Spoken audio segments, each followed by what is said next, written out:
Many of them have to work long hours and come home and look for the family. And some of them say, we'd like to be like Mary and sit at Jesus' feet all the time, but like Martha, we have to work the whole day. But you know, if it's necessary for you to work, sometimes it is necessary. It's not always necessary. I've said in India and different places, if a woman, the Bible says in Titus chapter 2, very clearly, you read that in verse 4 or 5, a woman's place is primarily to be a worker at home. And I have no regret, my wife and I have no regret, even though she's a medical doctor, that as soon as our first son was born, she quit working. And after that, she's never earned any money, but helped a lot of poor people.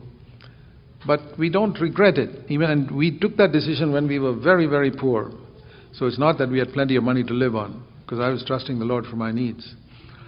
But we felt that we don't want our children to be neglected by her going to work. And so we don't dictate to anybody else. We don't say that a woman should not work because supposing the husband is paralyzed or she becomes a widow, what to do? She has to work. So the Bible never says a woman should not go to work. But in everything in the Christian life, it is the motive that is important. What is the motive? Is the motive, I want to raise the standard of my living?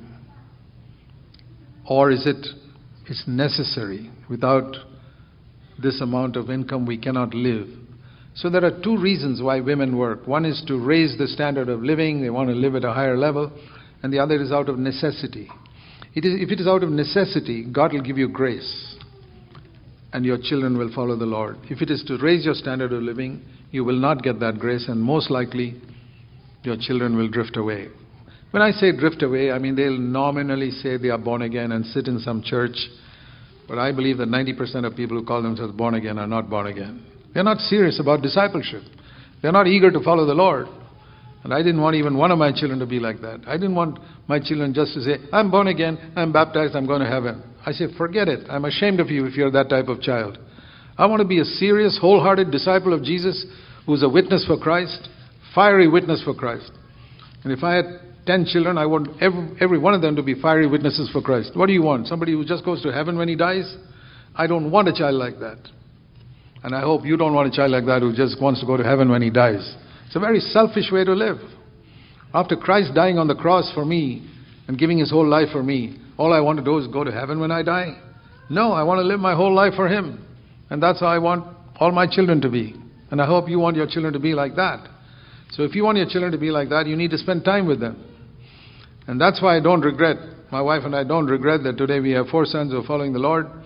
And of all the millions of dollars she could have earned as a doctor, if I put it in a balance, millions of dollars to be earned as a doctor, or 4 sons following the Lord, I know which is heavier. 4 sons following the Lord. I hope you will value your children above money. Then you can decide whether you should go to work or not.